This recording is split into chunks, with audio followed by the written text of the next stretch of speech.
that Jesus is coming back soon, and those two undeniable signs we talked about in the first session have been fulfilled, well, first of all, we can lift up our heads knowing that our redemption draws nigh. That's really neat. But how then do we put together all of the prophecies in a way that makes sense?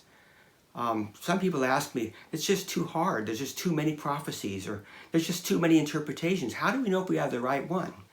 Well, I taught at Life Bible College for 15 years, and one of the classes that I got to teach was on eschatology, or the second coming of Christ.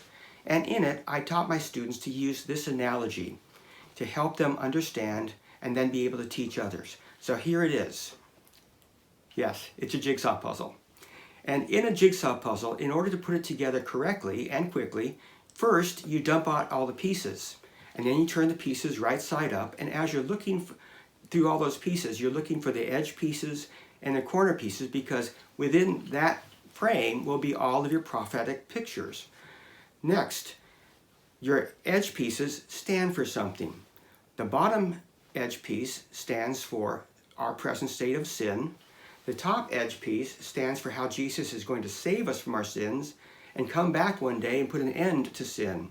But he has two different plans. One is for the Jews and the other is for the Gentiles.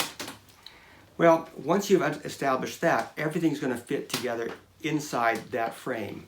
But next you have to look at the pieces. You see, there's different kinds of prophecy, and you have to know what you're looking at in order to put them together correctly. I have 4 different kinds of prophecy that I like to talk about. The first is very simple. It's where God just simply says, "Thus saith the Lord, this is going to happen." That's pretty easy. The second one is similar in that we see it in the New Testament. It's called typology, or prophetic type. For instance, one of those would be how the Old Testament sacrifices all point to the New Testament fulfillment in Jesus Christ. For instance, the Passover lamb is the type of Jesus, our Passover lamb. Now the third and the fourth are a little bit different. Most people don't understand them or even know about them. The third one that I call a telescopic prophecy. It's a prophecy that looks far into the future, and that prophecy is fulfilled over time. An example of this would be in the book of Ezekiel.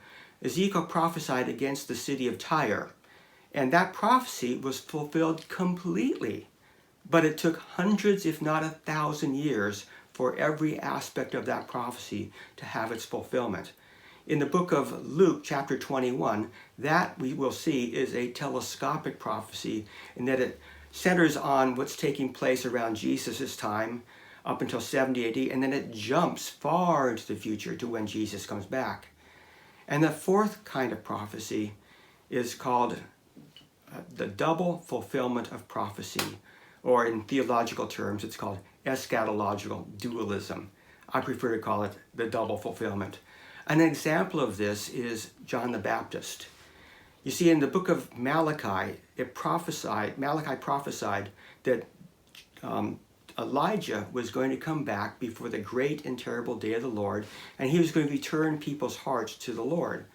Well, during the ministry of John the Baptist, he was returning people's hearts to the Lord, preparing the way for the Lord, but it wasn't before the great and terrible day of the Lord.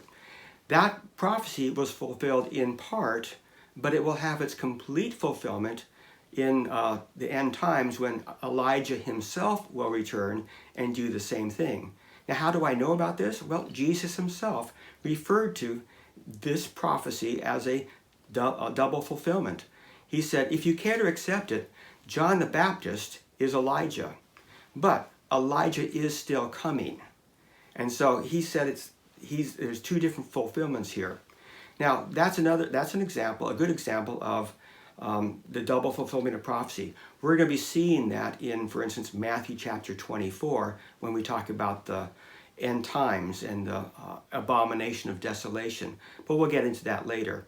In fact, we're going to get into how to put all the puzzle pieces together in the picture, so a way that will make perfect sense in our next session.